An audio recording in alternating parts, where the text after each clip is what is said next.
Do you find you have some stubborn lower back muscles or some aggravation that travels from your hip down to your legs?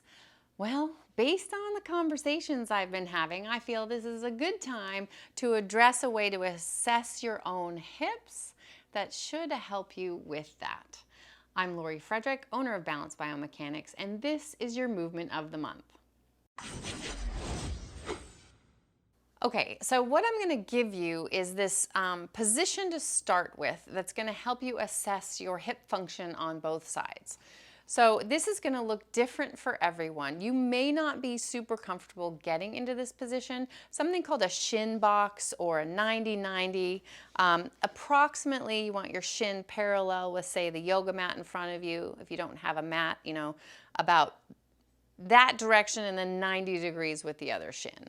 Okay, it may be a little tighter, it may be a little looser, don't overthink that.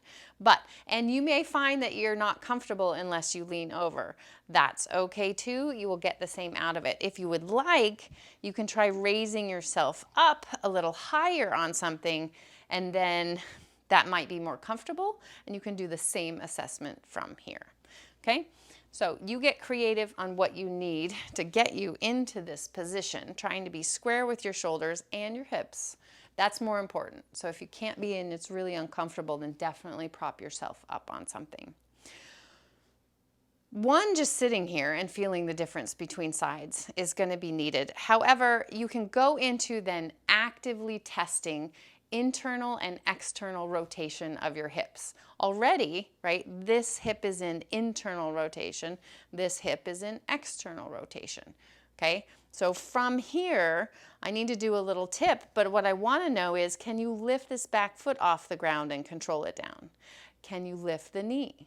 Okay, so I'm checking the internal rotation, strength and control, and the external rotation, also known as mobility. Okay, and then with this one in the front, can I lift the knee off the ground? Can I lift the foot off the ground? Okay, doing that sort of a check. I am not as strong on this one. It might not go anywhere, and that's totally okay. If you're just flexing really hard and those are the muscles we're trying to activate, that's what's ultimately going to help you. Stay really tall in your spine. Don't sink down with crappy posture. Be tall because we're assessing your hips, not your spine. So doing all those tricks in one direction and then setting yourself up in the other, I already find that this one is tighter in this position. So my internal rotation of my left side feels tighter. Just note it, okay? It's just good information. So maybe I do this more often, and then when I do it more often, it starts to feel better. It's cool how that works, right? And then you can do different checks. Can I lift the foot? Can I lift the knee? Can I lift the knee? Can I lift the leg? Not really. I can do it passively, but I can't do it actively. So then to me, that's a strength. I don't have the right strength going on there. Maybe I can hold it and lower it slowly. And that's a way to work it. But ultimately, you're really just checking. This side feels tighter, or this side feels weaker. This side I'm getting a cramp or something. Heads up, that's going to happen. If your muscle all of a sudden is in a place that it doesn't want to be, you might feel a cramp on that one. Come on out of it, get back in slowly, and then try again. Building from that, there's different ways that you can do active range of motion. Okay, this is actually letting me strengthen the hip muscles in the back because I'm pushing up on it.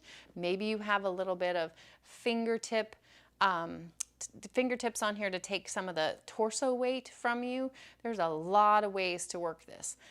With good posture, can you rotate your spine? One of the great things for any lower back discomfort is really understanding how you can separate your lower body from your upper body.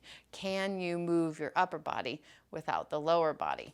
This lets those lower back muscles actually understand how to twist and bend, because guess what? It was built in order to do that. And we just want to have control over it. So those are a lot of different ways, just getting in, getting out of it. All of this is good information. So this is a tool to help you assess what's going on in your own hips. Now remember, you might be up on top of something, that's totally okay.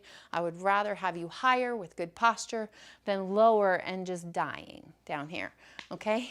So the 90-90 hip assessment is your movement of the month.